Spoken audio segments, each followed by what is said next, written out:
हाथ जोड़कर पूरे देश से अपील, लेकिन क्या ये भरोसा है या हार का डर?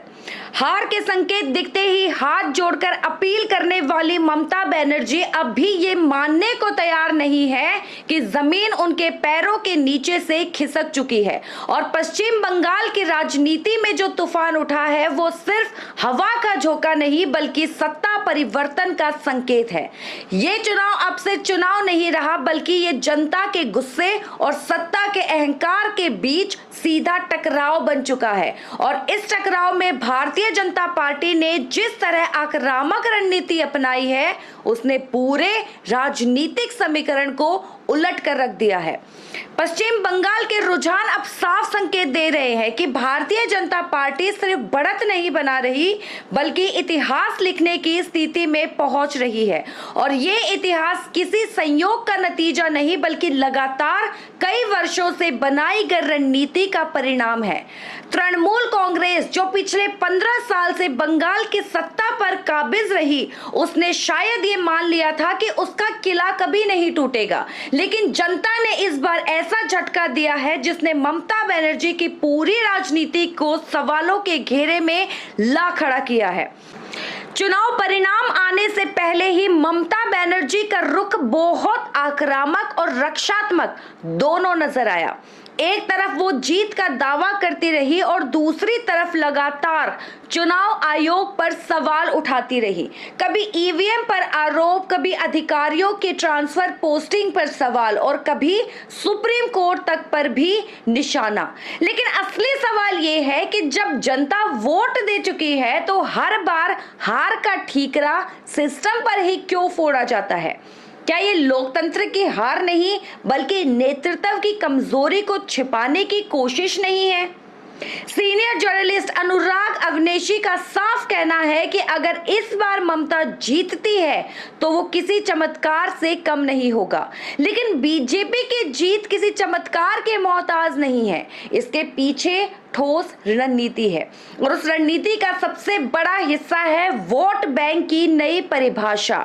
बीजेपी ने इस बार हिंदू वोटरों को एकजुट करने में जो सफलता हासिल की है उसने बंगाल की राजनीति को पूरी तरह बदल दिया है। राम मनोहर लोहिया का मशहूर कथन कि धर्म की राजनीति लंबे समय तक चल सकती है लेकिन राजनीति का धर्म ज्यादा समय तक नहीं टिकता, आज के परिदृश्य में फिर से चर्चा में है कि बीजेपी ने जिस तरह धार्मिक पहचान को राजनीतिक रणनीति में बदला है उसने उसे सीधा फायदा पहुंचाया है और यही बात ममता बनर्जी के लिए सबसे बड़ी चुनौती बन गई है क्योंकि उनका पारंपरिक वोट बैंक इस बार बिखरता नजर आया।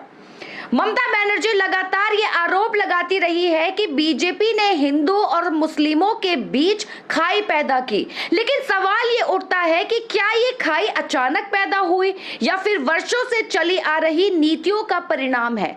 जनता अब सिर्फ आरोप सुनना नहीं चाहती बल्कि जवाब चाहती है और यही वजह है कि इस बार बंगाल की जनता ने भावनात्मक राजनीति को चुना है।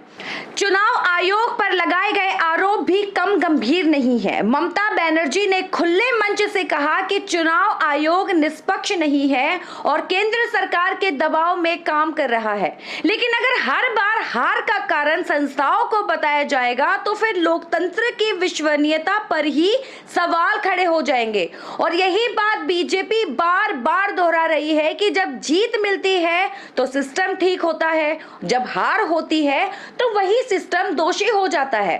SIR यानी संदिग्ध वोटरों की जांच को लेकर भी ममता ने तीखा विरोध किया। उन्होंने कहा कि लाखों वोटरों को संदेह के घेरे में डालना लोकतंत्र के खिलाफ है, लेकिन बीजेपी का तर्क है कि चुनाव की पारदर्शिता के लिए ये जरूरी कदम था और यही टकराव अब चुनावी बहस का सबसे बड़ा मुद्दा बन चुका है। जहां एक तरफ ममता इसे साजिश बता रही है वहीं दूसरी तरफ बीजेपी इसे सुधार बता रही है। सबसे बड़ा सवाल कानून व्यवस्था और राजनीतिक हिंसा को लेकर भी उठ रहा है। 2021 के चुनाव के बाद जो हिंसा हुई वो आज भी लोगों के जहन में ताजा है। बीजेपी के कई कार्यकर्ताओं के घर जलाए गए, कई नेताओं को राज्य छोड़ना पड़ा और उन घटनाओं ने टीएमसी की छवि को गहरा नुकसान पहुंचाया। जनता ने इस बार उसी का जवाब वोट से दिया है और यही वजह है कि सत्ता बदलने की हवा तेज हो गई है।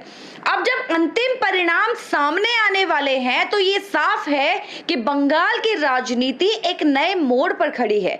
ममता बनर्जी अभी भी कह रही है कि शाम होने दो, हम जीत रहे हैं, लेकिन सवाल ये है कि क्या ये आत्मविश्वास है या फिर हकीकत से दूरी। जनता ने जो फैसला दिया है वो जल्द ही पूरी तरह सामने होगा और अगर बीजेपी सच में सरकार बनती है तो ये सिर्फ एक जीत नहीं बल्कि पूरे राजनीतिक नैरेटिव की हार और जीत दोनों का प्रतीक होगा।